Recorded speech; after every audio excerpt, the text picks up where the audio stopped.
नमस्कार। कैसे हैं आप सब लोग। और मैं आज कुछ विषय पर जो कल हम चर्चा कर रहे थे उसी पर मैं दोबारा बात करूंगा। वह उसमें कि जोड़ेंगे कि जो भारतीय जनता पार्टी की सरकार है उस पर हमारा विश्वास आज हमारा कायम है या नहीं है। उसमें दो लोग हैं। नंबर एक वो लोग जिन्होंने भारतीय जनता पार्टी को वोट नहीं दिया था लेकिन भारतीय जनता पार्टी की सरकार बनी। उसके बाद भी उन लोगों में विश्वास था कि अगर ये पूर्ण बहुमत की सरकार है तो जो ये अपने मैनिफेस्टो में लिखते हैं, जो अपने भाषणों में कहेंगे उसको जरूर पूरा करेंगे। दूसरे वो लोग हैं जिन्होंने भारतीय जनता पार्टी को वोट दिया है और उन्हें इस बात का पहले से ही विश्वास था कि ये सरकार ऐसा काम करेगी जो इन्होंने अपने भाषण और अपने मैनिफेस्टो में कहा है, अपने घोषणा पत्र में कहा है, और उनको पूरा विश्वास था कि ऐसा पूरा होगा।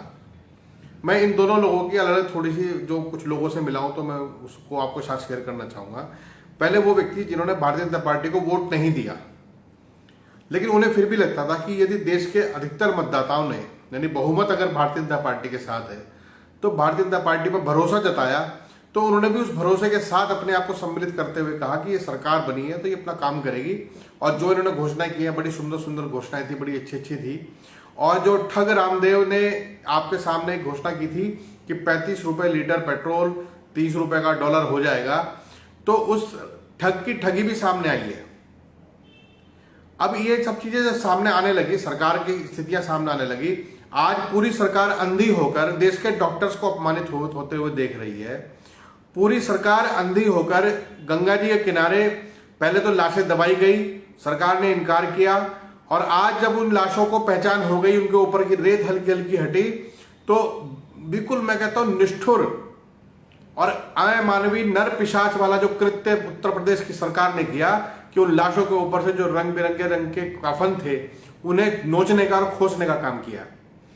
इन कफन चोरों ने उन लाशों को सम्मान तो नहीं दिया लेकिन उनको और अधिक अपमानित करने का काम किया है। तो ये सब चीजें जो आज वो लोग थे जिन्होंने भारतीय जनता पार्टी को वोट नहीं दिया था, उनका भ्रम दूर हुआ कि सरकार ने जो घोषणाएं की और जो देश ने उनको जनमत दिया तो उस पर वो उनकी कसौटी पर खरे नहीं उतरे। अब हमारे पास दूसरी नस्ल के लोग हैं जिन्होंने भारतीय जनता पार्टी को वोट दिया, जिन्हें विश्वास था कि प्रधानमंत्री जो भाषण दे रहे हैं और जो पहले कार्यकाल में पूरा नहीं कर पाए वो दोबारा पूरा करेंगे।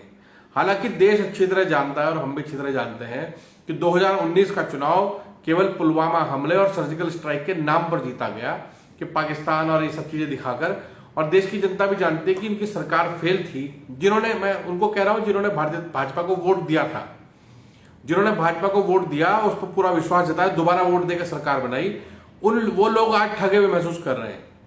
ऐसे तमाम उदाहरण हैं जो उन्होंने पीएम केयर फंड में भी चंदा दिया, ताली और थाली भी बजाई, दिए भी जलाए और प्रधान सेवक की हर बात पे भरोसा किया कोरोना काल में। जिन्होंने 5 ट्रिलियन की इकोनॉमी बनाने की बात की और उन्होंने अंधभक्तों ने तालियां पीटी, और आज उनकी हालत क्या दिखाई दे रही है आपको अच्छी तरह से मालूम है।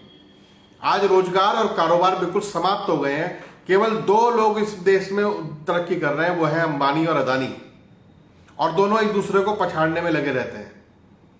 देश का अधिकतर कर्ज इन लोगों के हिस्से में है। देश के किसान का गला घोटने के लिए केवल अदानी के इशारे पर 3 कृषि के काले कानून बनाए। आज देश का किसान हर चौराहे पर पिट रहा है और देश के किसान को कहीं खालिस्तानी, कहीं नक्सलवादी, कहीं गुंडा बताया जा रहा है। देश के दलित और पिछड़े लोगों का शोषण लगातार जारी है और उसमें भारतीय जनता पार्टी उन्हें संरक्षण दे रही है। लेकिन आप ध्यान दीजिए, इसमें कोई जो जातियां दलित और पिछड़े वर्ग में नहीं आती है, माइनॉरिटी में नहीं आती है, तो उन जातियों का कोई बहुत बड़ा भला कर दिया हो ऐसा नहीं है। भारतीय जनता पार्टी अपने मतदाताओं से कुछ ज्यादा अपेक्षित करती है। मैं आपको बताऊं भाजपा क्या करती है। भाजपा अपने मतदाताओं से कहती है कि चुनाव में वो भारतीय जनता पार्टी को वोट दें। बहुत अच्छा लगता है कि भारतीय जनता पार्टी को वोट देंगे, लेकिन वो वोट देने के बाद क्या कहती है कि वो अपने सभी उन मित्रों, रिश्तेदारों और पड़ोसियों से बदतमीजी से व्यवहार करे जो भारतीय जनता पार्टी को वोट नहीं देते। भारतीय जनता पार्टी का केंद्रीय कार्यालय जितने झूठ निकालता है उन सबका प्रचार प्रसार करे, चाहे झूठ बोलने के लिए उसे हर चौराहे पर जलालत झेलनी पड़े, हर चौराहे पर बेइज्जत होना पड़े, लेकिन वो हर बार नए झूठ लेकर खड़ा होगा। भारतीय जनता पार्टी का कार्यकर्ता केवल उस मुद्दे पर बात करेगा जो दिल्ली और नागपुर से उसको मिलता है। हमारे मित्र शिव शर्मा जो हमारे सामने भी अपने कमेंट भी कर रहे हैं कि टूल किट के बारे में बताओ। आपको महसूस होना चाहिए और आपको शर्म भी आनी चाहिए कि भारतीय जनता पार्टी के नेताओं ने एक फैब्रिकेटेड डाटा जिसमें छेड़छाड़ की गई है उसको सोशल मीडिया पर चलाया और कांग्रेस पार्टी के लेटर पैड बताकर उसमें जेपी नड्डा, संबित पात्रा, स्मृति ईरानी और करीब 15 मंत्रियों सहित अनेक लोगों के खिलाफ रिपोर्ट दर्ज हुई है और ट्विटर ने उसको मैनिपुलेटेड मीडिया रखा। तो भाजपा के जो ट्रोल भक्त हैं जिन्हें केवल बोलने और भोगने का मौका केवल सोशल मीडिया पर मिला, आज वो भी कह रहे हैं कि सोशल मीडिया बैन कर दो, क्योंकि जहां जहां इनकी किरकिरी होगी उसे बैन कर देंगे। आज ये टूल किट के बारे में बताने में ठीक ऐसे ही है जैसे आलू से सोना बनाने की बात राहुल गांधी ने कही थी।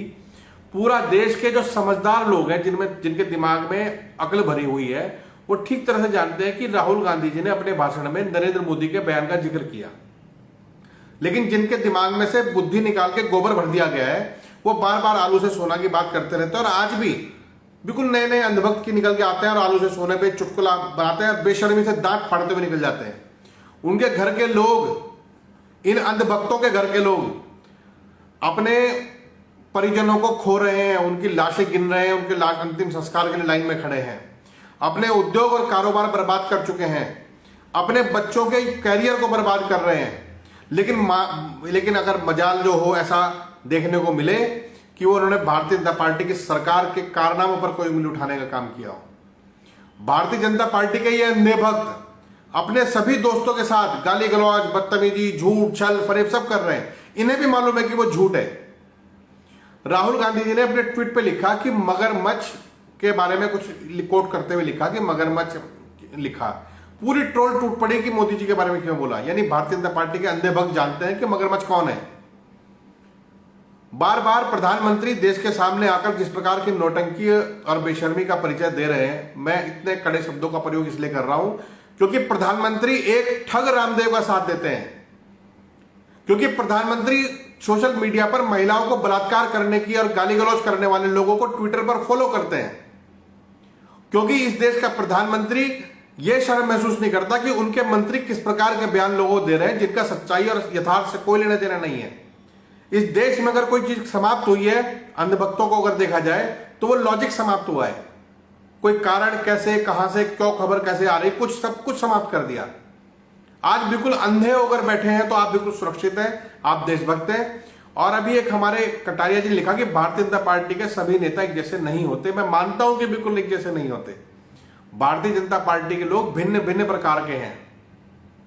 एक वो है जो जन्मजात भाजपाई है और दूसरे वो है जो दूसरे दलों में इसलिए निकाल दिए गए या इसलिए उनको चिन्हित कर लिया गया था कि वो भ्रष्टाचारी थे, दुराचारी थे, बलात्कारी थे, लेकिन भारतीय जनता पार्टी ने उनका स्वागत किया है।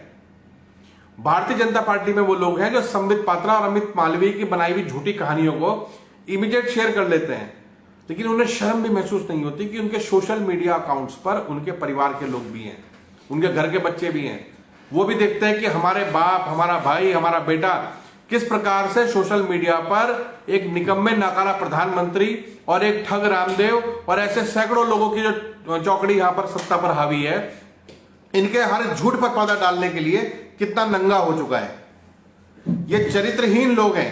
ये कभी बीजेपी के लोगों से अगर आप बात करेंगे तो हमेशा एक मुद्दे पर बात करेंगे, फिर जैसे उस पर जवाब मिलेगा फिर दूसरे पे, फिर तुरंत दूसरे से तीसरे पे। उन पे कहानियों का इतना बड़ा भंडार है कि मुझे लगता है कि अल्ट न्यूज और क्विंट और जैसे हजारों पोर्टल भी उनके झूठ का मुकाबला कर सकते हैं।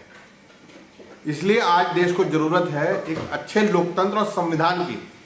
आप जब भी देश की और देश में चुनी हुई सरकार की बात करेंगे तो आप हमेशा संविधान की बात कीजिए। और मैं हर देश के हर नागरिक से अपील करूंगा कि भारत का संविधान नाम की पुस्तक को अपने पास रखें, उसे पढ़ें और उसे समझने का प्रयास करें कि देश किस किस चीज से बनता है। ये लोग अभी जो हमारे एनआरआई है, विदेशों में रहते हैं, उनके अंदर की जो खोखली देशभक्ति ने दिखाई देती है ना, कि वो तो वहां पर बैठकर लूट रहे हैं, आराम से पैसे खा रहे हैं, मजे से जिंदगी जी रहे हैं, लेकिन यहाँ हिंदुस्तान को जो बर्बाद करने की उन्होंने कसम खा रखी है, वो एनआरआई जितना झूठ और छल फरेब करते हुए भारतीय जनता पार्टी की मदद कर रहे हैं, उनको भी आंखें खोलने की जरूरत है। जिस दिन उनके देश उनको लात मारकर बाहर निकालेंगे, ध्यान रखिएगा कि देश, ये भारत देश का दिल इतना बड़ा है कि दिल खोल के उनका स्वागत करेगा। वरना अगर ये भारतीय जनता पार्टी के लोकतंत्र की तरह चला, खोखले लोकतंत्र की तरह, तो जिस दिन वो विदेश से भागकर यहाँ आएंगे तो यहाँ से लात पड़नी चाहिए। लेकिन नहीं, ये कांग्रेस का भी देश है, ये गांधी और नेहरू का भी देश है, ये सुभाष चंद्र बोस और सरदार पटेल का देश है। ये अपने हर व्यक्ति का भी स्वागत करेगा विदेश में कोई व्यक्ति पीड़ित होगा, दुखी होगा तो उसका भी स्वागत करेंगे। और भारत के कमजोर से कमजोर और दुखी से दुखी और सबसे गरीब और संकुचित व्यक्ति का भी, उसके लिए भी हमारा देश का शासन तंत्र मजबूती से खड़ा होगा। ये लोकतंत्र की हमारी 100% व्यवस्था जिस दिन पूरी होगी उस दिन हम एक सच्चे लोकतंत्र की स्थापना में कामयाब होंगे। तो आप सब लोग इस लोकतंत्र की स्थापना में काम करें। झूठ बोलने वाले लोग, ये जो सोशल मीडिया पर दिन रात झूठ बोल रहे हैं, बिना वेरीफाई किए झूठ बोल रहे हैं और सिर्फ अपनी खींच मिटाने झूठ बोल रहे हैं, इनका डटकर मुकाबला करने की जरूरत है। आप सब साथियों का बहुत बहुत सहयोग मिला। जय हिंद, जय भारत।